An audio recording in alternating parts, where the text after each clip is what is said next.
traders, what's going on? It's Relentless here, and welcome back to another video. So in this one, I want to talk about how I was able to turn credit into cash to be able to help raise money to start my day trading process. Now, I've mentioned some stuff in videos before, but I never got into the specifics.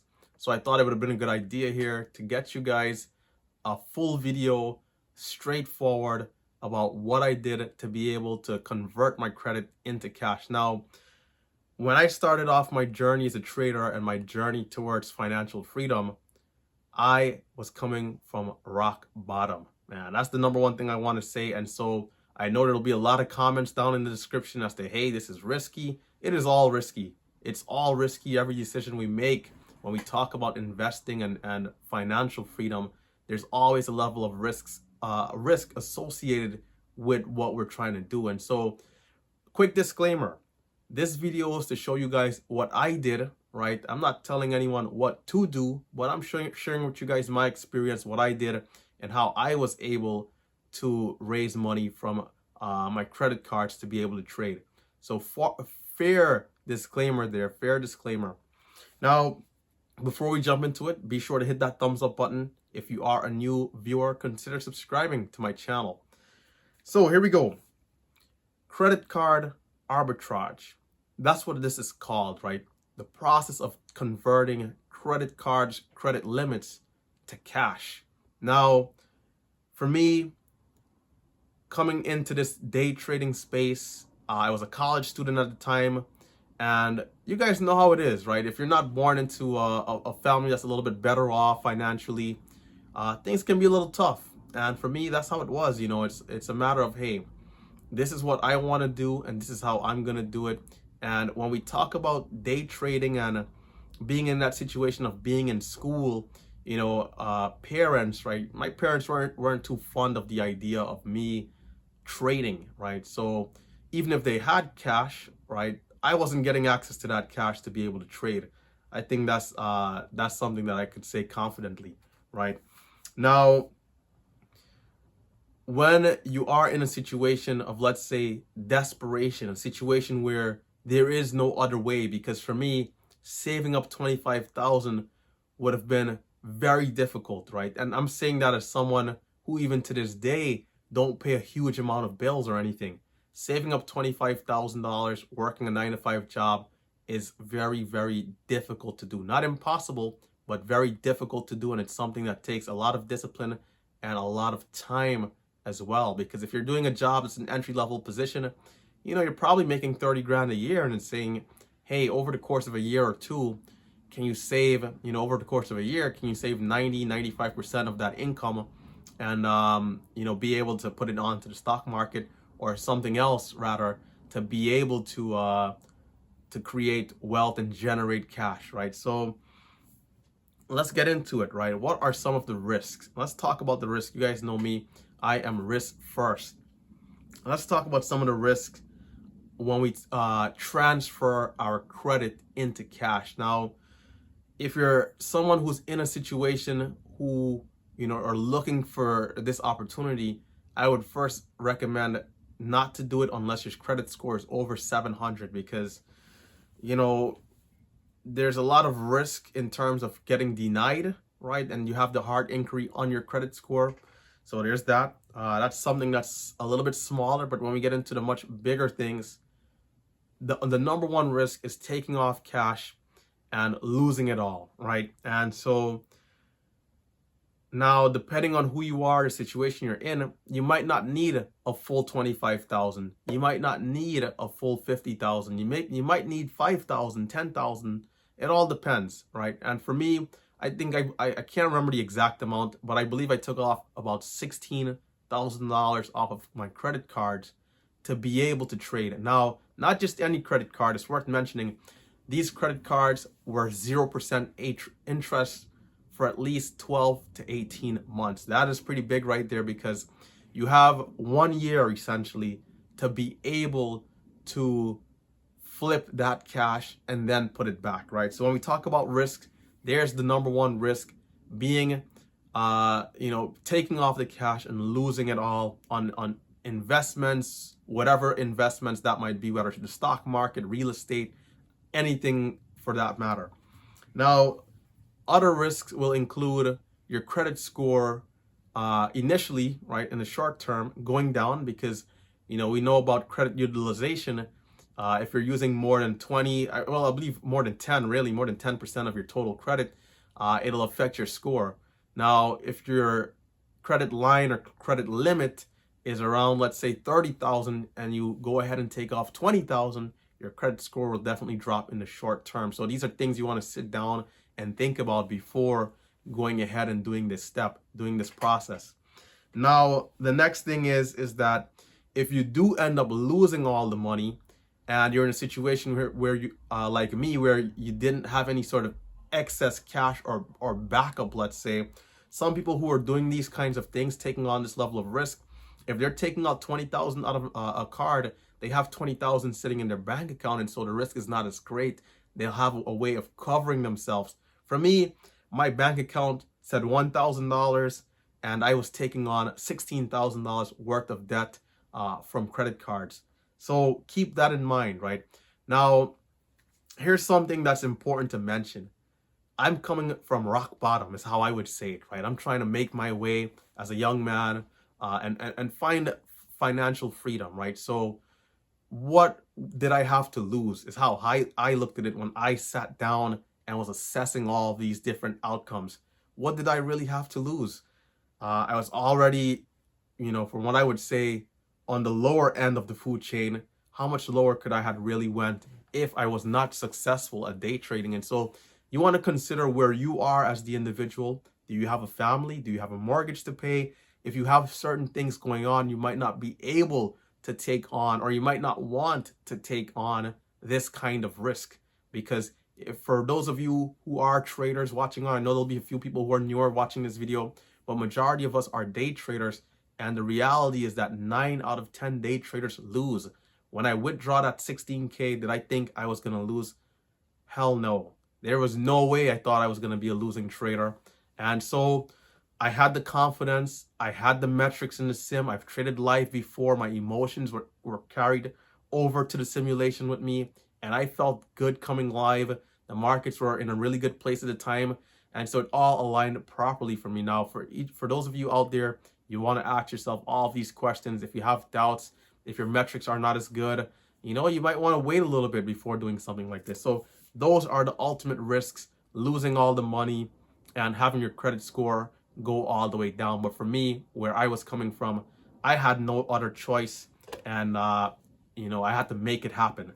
So that's how I'm looking at it. So to get your credit limit, right, get your credit turned into cash, there's a couple of different things you can do. And one way is to use your credit card to purchase items and then flip those items, right? Whether that might be expensive luxury items such as clothing, watches, cars, these types of things, cell phones. There's a lot of different type of businesses that will give a good turnover ratio at a fast pace. So a quick example, right? Smartphones right now are going around $1,200 for the more newer ones, right? The newer iPhones and Androids. Buying iPhones and Androids for me is something I could do and be able to have a good ratio, a good turnaround on that by sending those items back to my native country in Guyana and selling them for a small markup. Those cell phones usually go pretty quick. And if I have someone traveling down there, it's a ratio, a turnover ratio that I can see within a few weeks. Now, that's one way you can get your credit into cash, by buying items. I've seen people buy washing machines, cars, all these different things and reselling it, flipping it. And even if they're break even on that transaction, they're getting the cash, right? Sometimes, of course, we're looking for a small gain. So that's one way. Second way to be able to get your credit into cash will be through a direct deposit transfer. This way is a little bit more popular. And so what will happen is that your bank, you can call up your bank, depending on which bank you have, and say, hey, my credit limit is X amount. I'm looking to transfer, let's say you have a credit card of 20,000. Hey, I want to direct deposit transfer into my account, into my check-ins account. And what they'll usually do is charge you a fee anywhere from 2 to 4% is usually the rate, right? And so what that'll look like with 20,000, you'll be charged $400 for 2% on the lower end, and of course $800 on the higher end at 4%, right? So depending on your credit score and how trustworthy you are, this rate will vary depending on bank to bank and individual to individual. So that method is more popular. A lot of people will go that route. That way you can have access to the cash much faster than having to buy an item and trying to flip it. The third way that there is, and this is the way that I used, now this is a little tricky, but if you own an LLC, if you have an LLC and you have a business, my business have a Square account, right? You guys all, I'm pretty sure all of you guys are familiar with Square, right? So I essentially charged myself, right? But your business and you are two different people. So I charged myself, right? I charged myself on the business side as a purchase. And now a lot of these cards that are 0% for at least 12 to 15 months, we have different bonuses that'll say, hey, if you spend more than, let's say 5,000, we'll give you 10% of that, 500. And so in doing so, charging myself through Square, I was able to draw off $16,000 and also get that kickback in terms of that bonus, right? That first, it'll say, hey, spent X amount in the first 3 months. So that kickback bonus I was able to get. And now with Square, there was a small transaction fee, I believe, of 1%, if I'm not mistaken, 1.5%. And the kickback bonus was able to cover that fee. So I was able to draw off the cash and then some, right? Now, depending on how much money you're transferring over, you got to be careful about the taxes there. If you're drawing off 100 grand and you're doing it through something like Square, you got to watch out for that, because then of course there'll be taxes and that kind of thing involved if the purchase is over a certain amount, depending on what state you're in, what country you're in, all those different things. So you definitely want to do the research, and even if you need to, consult with a professional before making the decision on that side of things, right? So besides that, you definitely want to sit down, think about it, and plan accordingly.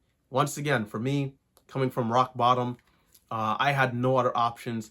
Saving up 25,000 was just going to take far too long, and so I went the route of credit card arbitrage, drawing off my credit limit and turning it into cash. And guys, from May 1st, 2020 to the beginning of the next year, I was up already 14K in the account.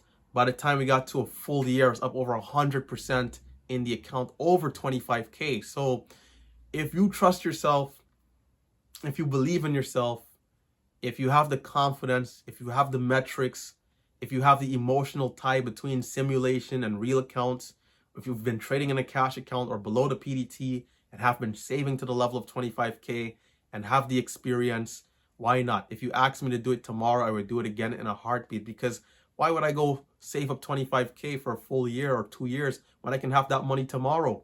That's how I view it. Now, of course, I know the comments are going to be crazy, but guys, it all comes down to your situation. It all comes down to who you are, where you are, and what you're trying to do as the person, right? It's your life, it's your choice, but you definitely want to account for all the factors. And I did that. I always accept the risk, always. I knew coming in, hey, you know what? If this thing doesn't go well, then from there is where I'll start again. I'll find another way, even if it means I have to work on rebuilding my credit, even if it means I have to work on saving up 25K, so all these different things, there are always risks associated with every investment, guys. Whether it's in the stock market, whether it's out of the stock market, there's always risks associated with every investment. Even our education, going to school for a few years and paying a big loan for that. Sometimes we'll graduate and, whether it's engineering or whatever it might be, we might not see that good job right away. And so we got to be, we got to know what we're getting ourselves into when it comes to paying back student loans. And so these are all different forms of investments, whether it's education, the stock market, real estate, all the different things we can talk about, right? When we talk about investments, there's always risks.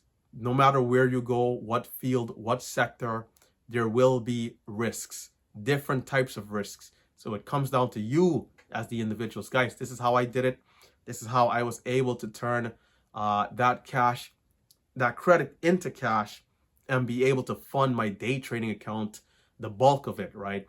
So guys, this option is out there for those of you who are willing to take it on, as long as you accept the risk and you are fine and understand what the results might be. If it does not work out, there is nothing to be worried about here.